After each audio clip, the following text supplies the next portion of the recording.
Hello बच्चों, let's read the question. The question is for an isothermal process. Isothermal process में क्या होता है, इसके लिए हमें 3 स्टेटमेंट दिए जा रहे हैं और हमें बताना है कि तीनों स्टेटमेंट्स में से कौन सा स्टेटमेंट जो है वो ट्रू है और कौन सा फॉल्स है।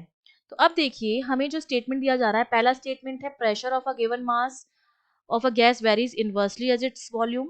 Second है during expansion of gas work is done by the gas on the environment. और थर्ड है during compression heat is released. तो देखिए, इस क्वेश्चन के लिए जो हमें की कॉन्सेप्ट पता होना चाहिए, सबसे पहले तो इसके लिए मुझे पता होना चाहिए आइसोथर्मल प्रोसेस के बारे में। आइसोथर्मल प्रोसेस वो प्रोसेस जिसमें हमारा टेम्परेचर जो होता है वो कांस्टेंट रहता है। टेम्परेचर कांस्टेंट है मतलब डेल्टा टी जो होगा वो 0 होगा। ठीक है। आइसोथर्मल प्रोसेस मेरा एक स्लो प्रोसेस होता है जिसमें हमारी जो वॉल्स होती हैं वो क्या होती हैं, कंडक्टिंग होती हैं, ताकि सिस्टम और सराउंडिंग के बीच में हीट एक्सचेंज होता रहे। वो हमारा होता है आइसोथर्मल प्रोसेस। दूसरा हमें क्या पता होना चाहिए, अगर हमने मान लिया आइसोथर्मल प्रोसेस हो रहा है तो आइडियल गैस इक्वेशन हमारी होती है PV equals to N R T.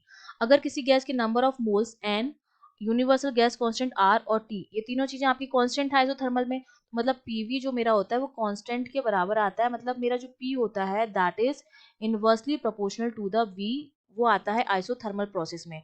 तो मेरा जो फर्स्ट स्टेटमेंट दे रखा है कि जो प्रेशर होता है किसी भी गिवन मास के लिए वो इनवर्सली होता है उसके वॉल्यूम के, वो हमारा बिल्कुल करेक्ट हो जाएगा। ये स्टेटमेंट हमारा क्या हो गया, करेक्ट हो गया।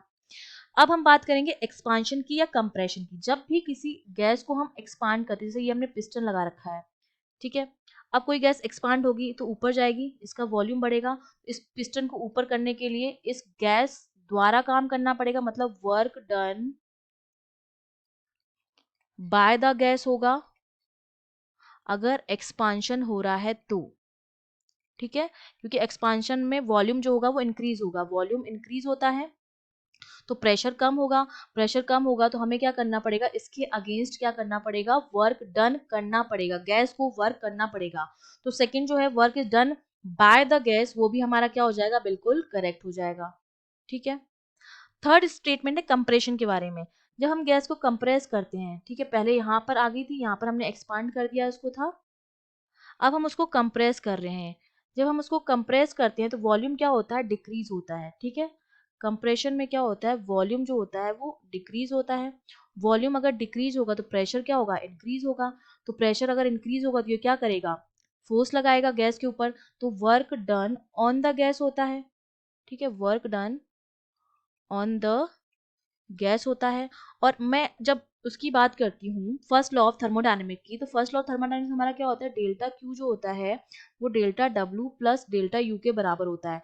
इंटरनल एनर्जी जीरो हो जाएगी आइसोथर्मल प्रोसेस के लिए, क्योंकि डेल्टा टी जो होगा वो जीरो होता है और डेल्टा यू जो होती है इंटरनल एनर्जी, वो टेम्परेचर का फंक्शन होती है, तो डेल्टा यू मेरा क्या हो जाएगा, जीरो हो जाएगा।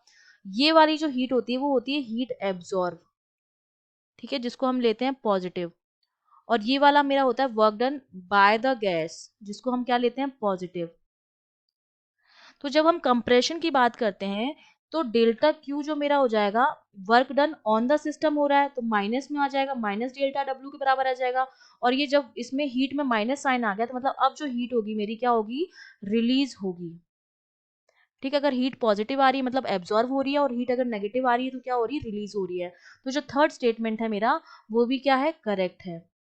तो हमारे तीनों स्टेटमेंट करेक्ट हैं, तो हमारा जो डी ऑप्शन है फर्स्ट सेकंड और थर्ड तीनों स्टेटमेंट करेक्ट है, वो हमारा करेक्ट आंसर हो जाएगा। I hope you understood well, all the best.